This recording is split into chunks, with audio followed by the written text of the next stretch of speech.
भारत में ओबीसी से और एससी से पढ़ाई 8वीं तक और 12वीं के बाद विशेषकर बिहार में और उत्तर प्रदेश में ड्रॉप आउट की संख्या ज़्यादा है।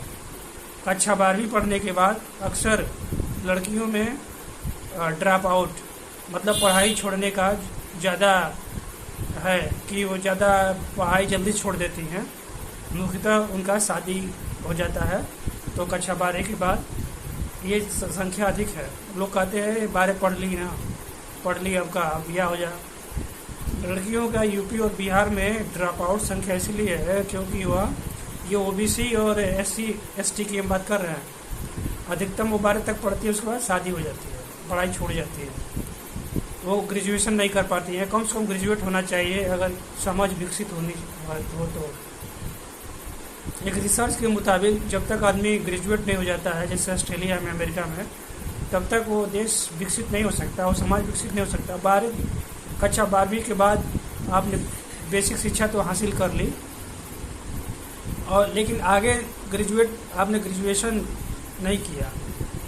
भारत में सामान्य वर्ग में 12वीं के बाद ड्रॉप आउट जो है संख्या बहुत कम है। जो जनरल कैटेगरी के लोग हैं वो ज़्यादा पढ़ाई लिखाई करते हैं, उनके यहाँ शादी भी लेट से होती है। जनरल कैटेगरी में 25-30 साल के पहले शादी नहीं होती है।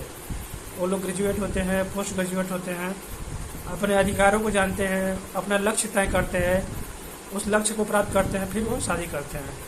जबकि ओबीसी, भारत में ओबीसी, एससी, एसटी ये क्यों पिछड़ा हुआ है? क्योंकि ये लोग ज़्यादा शादी पर फोकस करते हैं और कक्षा 12वीं के बाद जो ड्रॉप आउट है इसी कारण से है क्योंकि शादियाँ जल्दी करनी होती है, इसलिए पढ़ाई छूट जाती है।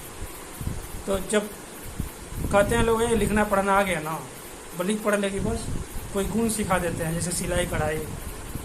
लेकिन हमारा मानना है कि ग्रेजुएशन, पोस्ट ग्रेजुएशन करना चाहिए पढ़ाई, क्योंकि पढ़ाई जो होता है कभी व्यर्थ नहीं जाता है।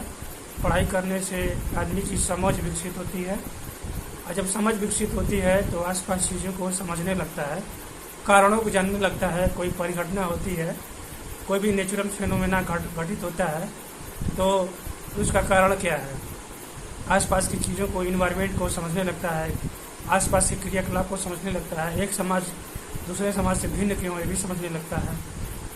तो इसलिए पढ़ाई की जाती है। पढ़ाई का उद्देश्य समझ विकसित करना होता है। लेकिन भारत में पढ़ाई का लक्ष्य है, उद्देश्य केवल नौकरी पाना रह गया है।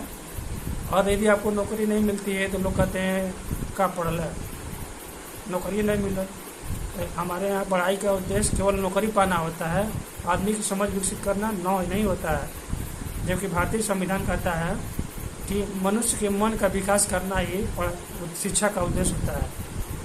यदि आपके मन में पढ़ने के बाद भी छल है, कपट है, लालच है, चोरी का गुण है, का हवस है, फिर लालसा है, ज़्यादा आप नियम कानून को तोड़ के, ज़्यादा आप नियम कानून को नहीं समझते हैं, पढ़ाई करने के बाद भी फिर आपका पढ़ाई का कोई मतलब, भले से आप सरकारी नौकरी करते हो, मान लीजिए किसी बड़े पद पे हो, लेकिन आपके अंदर भी अगर मानव के अवगुण हैं जैसे क्रोध, लालसा, चोरी, छल, अगर आपके अंदर ये है तो आपकी पढ़ाई व्यर्थ हो जाती है।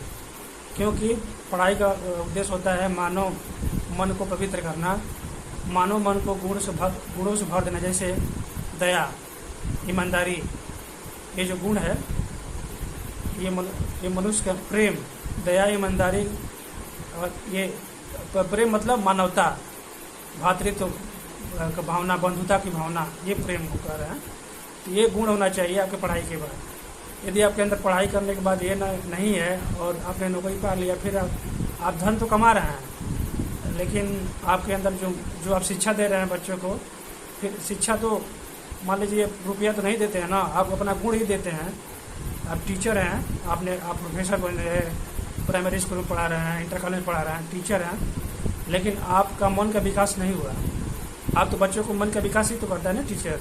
टॉपिक श्याम पट पर लिखवाता है, कोई टॉपिक लिखवाता है, उस अपनी बातें कहता है तो उसकी बातें बच्चे बहुत ध्यान से देखता है। जो प्राइमरी का बच्चा होता है और इंटर कॉलेज का बच्चा होता है, कोई भी छात्र होता है, अपने टीचर की बातों को बहुत ध्यान से सुनता है, उसके चेहरे को देखता है, उसके चाल चलन को देखता है, तो उससे वो प्रभावित होता है, उससे उसका व्यक्तित्व का विकास होता है। तो पढ़ाई का उद्देश्य पर्सनालिटी डेवलपमेंट होता है, इसलिए पढ़ाई नहीं छोड़ना चाहिए। भले से आपकी शादी हो जाए, शादी के बाद भी पढ़ाई करना चाहिए, ग्रेजुएशन, पोस्ट ग्रेजुएशन, PhD करना चाहिए। इससे आपकी समझ भी विकसित होगी, आपका पर्सनालिटी डेवलपमेंट होता है। आप मन को समझ पाएंगे, मनुष्य को समझ पाएंगे, ये प्रकृति को समझ पाएंगे, कार्य कारण को समझ पाएंगे। जब आप हायर एजुकेशन हासिल करेंगे तो